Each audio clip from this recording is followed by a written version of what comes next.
Hello friends, good morning. I'm Dheeraj and I'm going to teach you social studies of 8th standard. So, I'm going to teach today chapter 1 resources. If you like my videos, please subscribe and try to like it. So today we are going to talk about resources. So firstly, what are resources? Resources are the basic things which satisfy our basic needs. Which satisfy our basic needs are called resources, right? So there are types of resources.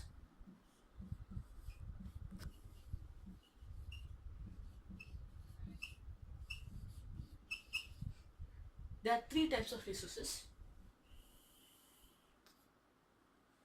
natural, human made,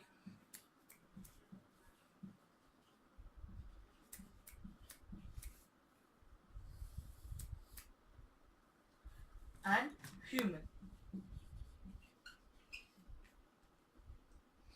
Three types of resources. In natural, let's go with natural. We'll briefly discuss about everything.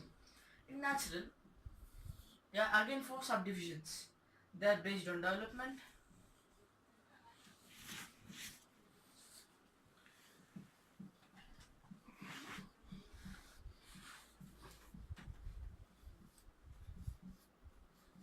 and based on sorry based on development, based on origin, based on stock, and finally based on distribution.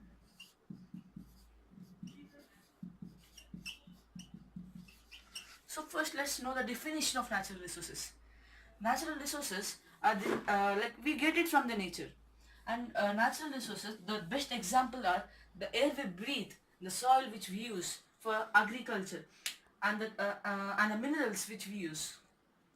Natural resources, most of the natural resources can be used directly, like can be consumed directly. And if you go deeply in each of them, we have again two subdivisions in each. So first let me erase them so that afterwards I'll discuss about them. Human resources and human made. So based on development,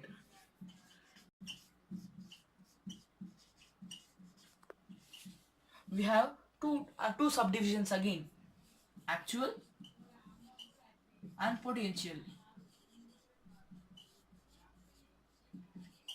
What are actual resources? Actual resources are the resources which are in the present use. We know the quantity in how much they are available in. The best example is petrol itself.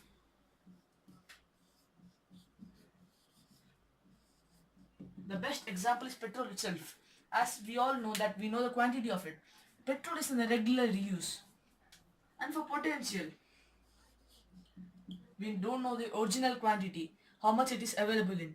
It may be very less quantity, it may be very huge, but let's leave it for our scientists to discover it. So the best example of potential resources are the uranium. And as we are Indians, let's know uranium from Ladakh.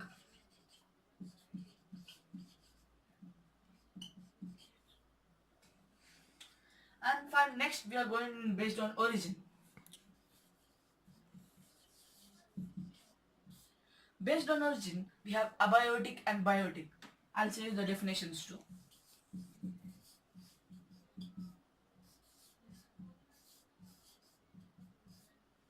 Abiotic resources are the resources which are not alive, which don't have life. Biotic, in the sense, same reverse to it. Biotic resources are living things, including we are biotic resources. In abiotic resources, we can take the best examples as mountains,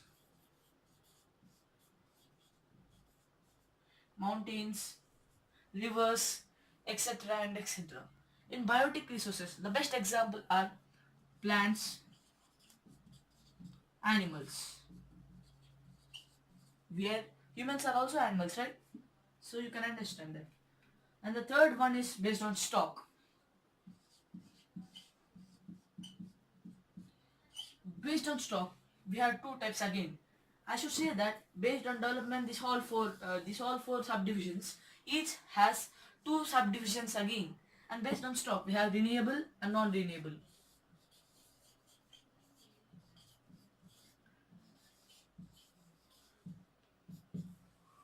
Renewable resources are the resources which never get exhausted, which have no limit.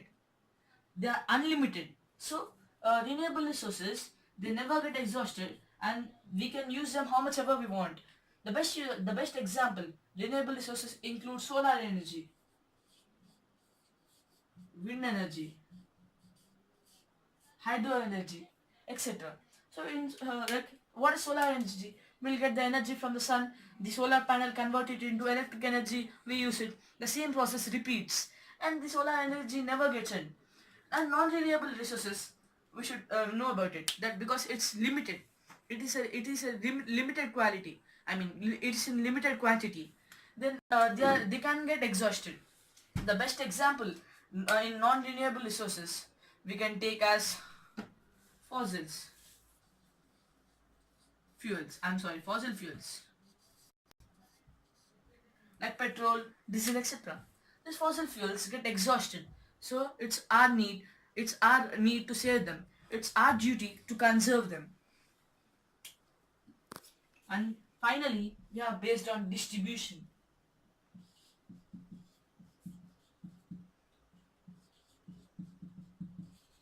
In distribution,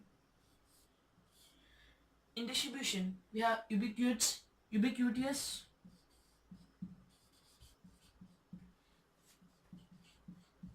and localized.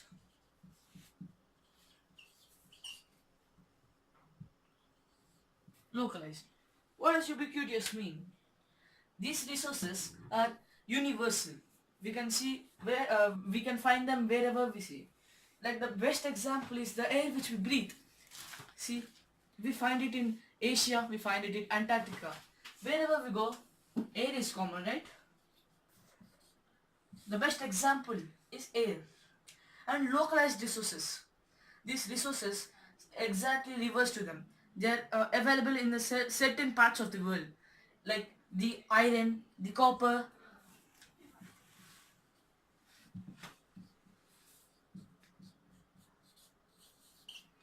Iron, the copper are the best example of what say this uh, localized resources. Now we have almost completed natural resources. Next we need to go human made, and then we need to go human, right? Human resources. Afterwards, in natural, the final point and the important point which we need to learn and which we need to know is that the distribution of natural resources is based on the physical factors. Physical factors in the sense the terrain, the altitude, and the climate. The resources are distributed among the world unequally because these resources differ a lot over the earth. Now we completed, right? Remember this point. This is very important point, and it can come in so many exams, competitive exams.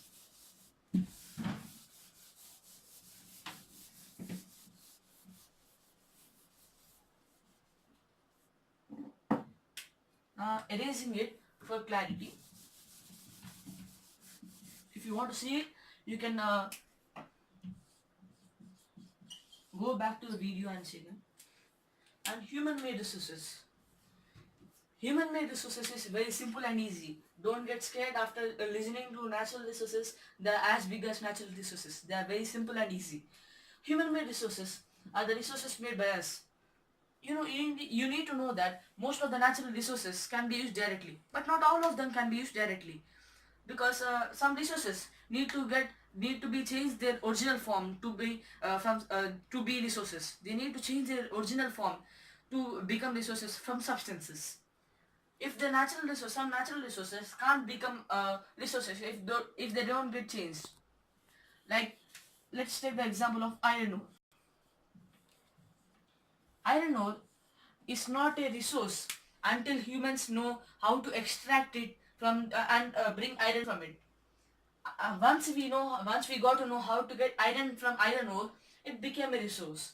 So it's a substance first, but once we change its original form, that is, we change it into iron. then it became a resource. So the basic thing is itself, nothing more than that in this human-made resources. Very simple and easy, right? In human-made resources, we have nothing more to learn. But you should remember that human-made resources are buildings, bridges, dams, etc., which are built by natural resources, which have been changed their original form. And remember this point. This point is also very important. Technology is also a human-made resource. Okay? And what are human resources? We ourselves are human resources. Human resources can make the best use of natural resources as we have knowledge, skills, and ability to do so. And we make more resources from natural resources. We can make best use of the natural resources. So we the humans are human resources. So we should be proud of that. And the next part, we completed about human resources, nothing more to learn about human resources. And the final part which we are going to learn is conservation of resources. How to conserve resources.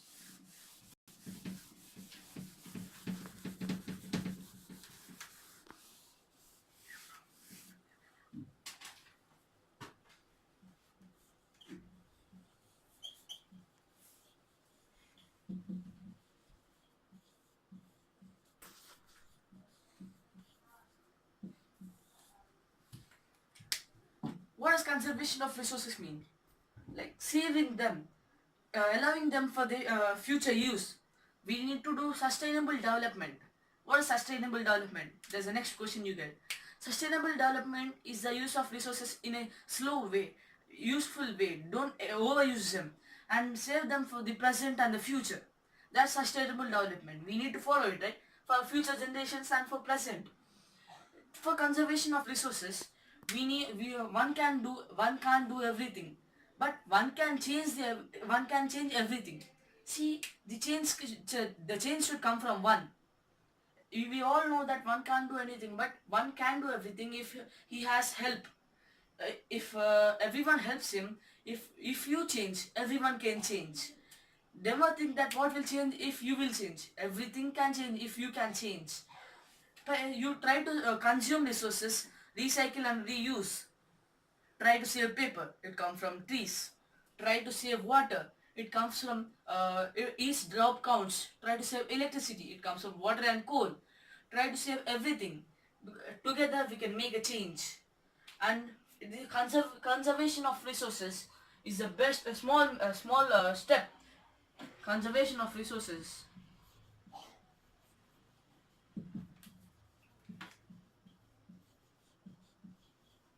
is a small step for a bright future.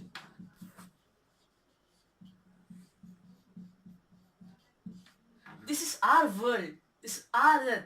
We should conserve it. Who will conserve it? Aliens will come and conserve? We should conserve, right? So we should conserve resources. It's a small step which can be done by everyone.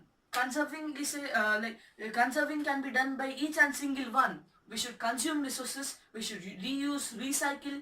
Never throw paper like that.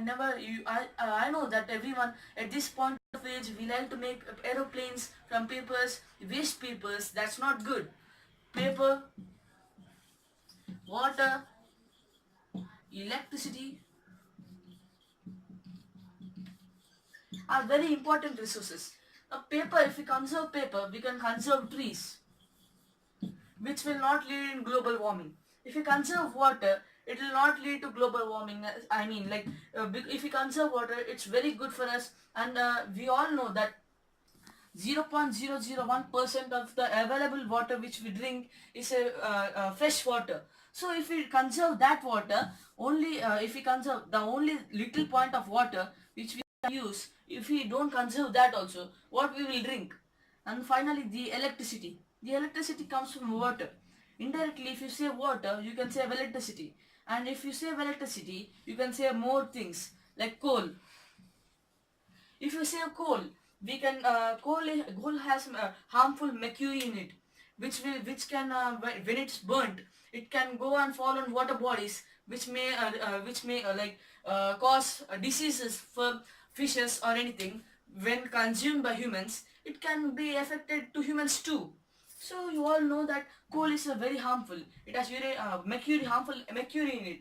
So we should never use coal. We should use mercuryless coal. And finally, I want to say that if you like my video, please subscribe them. This takes a very much effort for me to make this video, and I have covered almost all topics in resources lesson. You should conserve resources,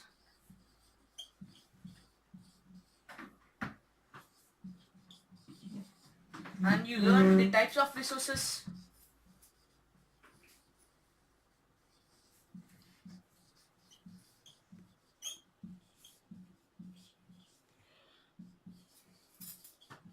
And you have learned detailedly about them. So please like our video, and if you like them, please subscribe too. Thank you, and keep watching my videos.